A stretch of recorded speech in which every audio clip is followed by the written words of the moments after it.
For a city to have and maintain all of the amenities we value, it must have a strong business core.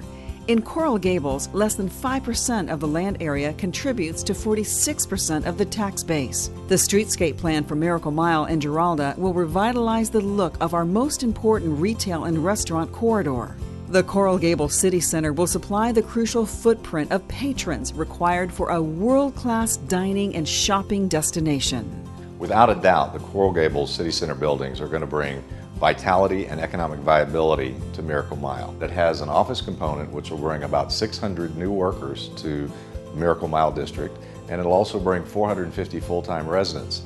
So you really have that 24-hour vitality that comes from the combination of the two. The residential component for City Center is a building that's going to be catered towards primarily baby boomers, people like me. The floor plans will be larger than normal. The amenity packages will cater to more adult-type activities. The design and the interior finish will be a little more sophisticated. So we fully expect that the building will be occupied by people primarily in that 45 to 65 age group, and will be in the most affluent segment of the multifamily market. We don't just design buildings, we design these wonderful inspired buildings that continue that vision and that heritage of what Mr. Merrick started. And Mr. Morris and I have traveled to Europe along with my studies in Europe, and we've crafted each building not just as a building but as an icon in that spirit, in that vision, in the heritage of Coral Gables as people places.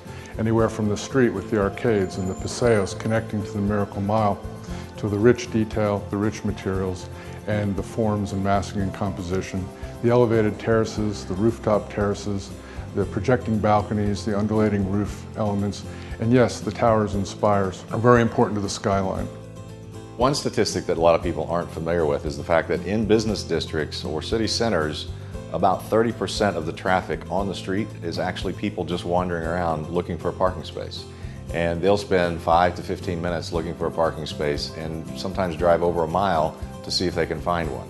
Well, part of our City Center project is the upgrade of all 4 of the primary parking garages that service Miracle Mile. And those upgrades are going to be an automation system that will help you find an available space, has wayfinding signs around the city so that you'll know exactly which garage to go to.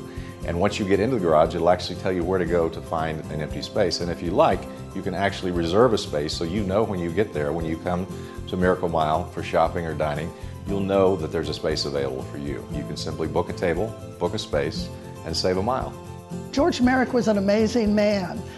He was an idealist, he was a visionary, and he wanted to create a perfect suburb. I sat down with the architect and I pulled out images of buildings, tall buildings, that George Merrick had planned but didn't get to build. A lot of people don't realize that he actually planned some tall buildings. We went through these renderings and with the architect and began to work on the design a little bit, adding a few towers, subtracting a little bit here, but opening the vistas a little more. And I think it's a great improvement, and I'm very happy now to support the project.